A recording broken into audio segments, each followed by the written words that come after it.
Hi everyone, in this video I'm going to keep talking about some basic quantitative methods to choose the favorable equities we want to trade in this competition.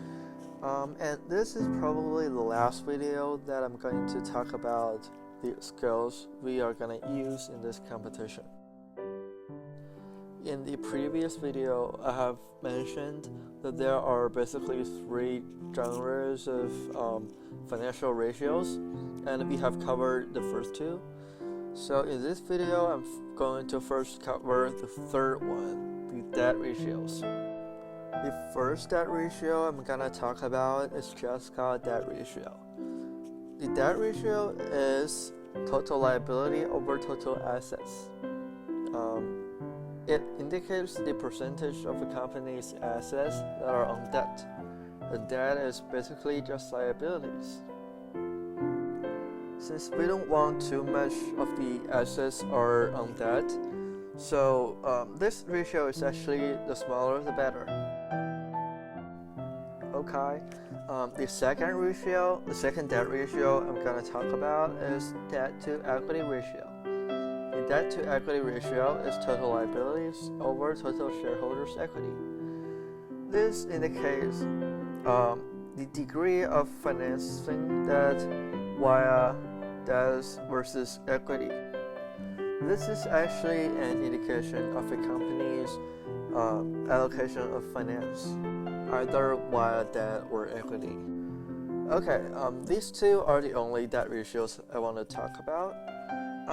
And there are actually some other important ratios that should be mentioned and mastered.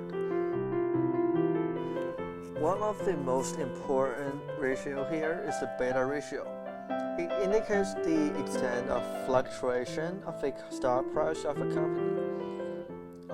If the beta of a company is low, it means the company is actually not so volatile. And if the beta index of a company is large, it means this company is actually fluctuating a lot. And if the beta index is 1, it means the company actually fluctuates with the same amplitude as the market index too.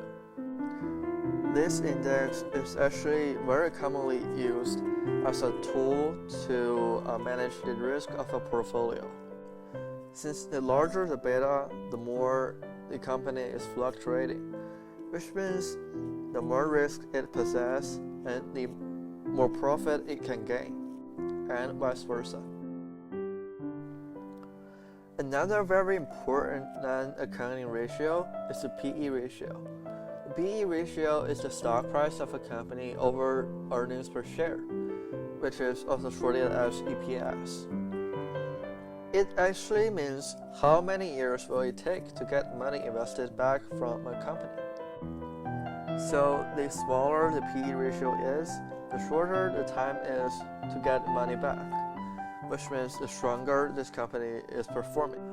All of the accounting and non-accounting ratios that I've been talking about in these two videos are actually great tools to help us to select our favorable stocks to trade.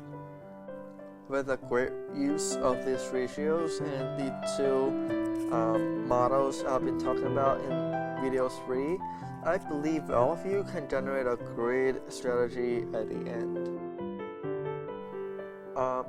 So this is probably the last video that I'm talking about these actual skills.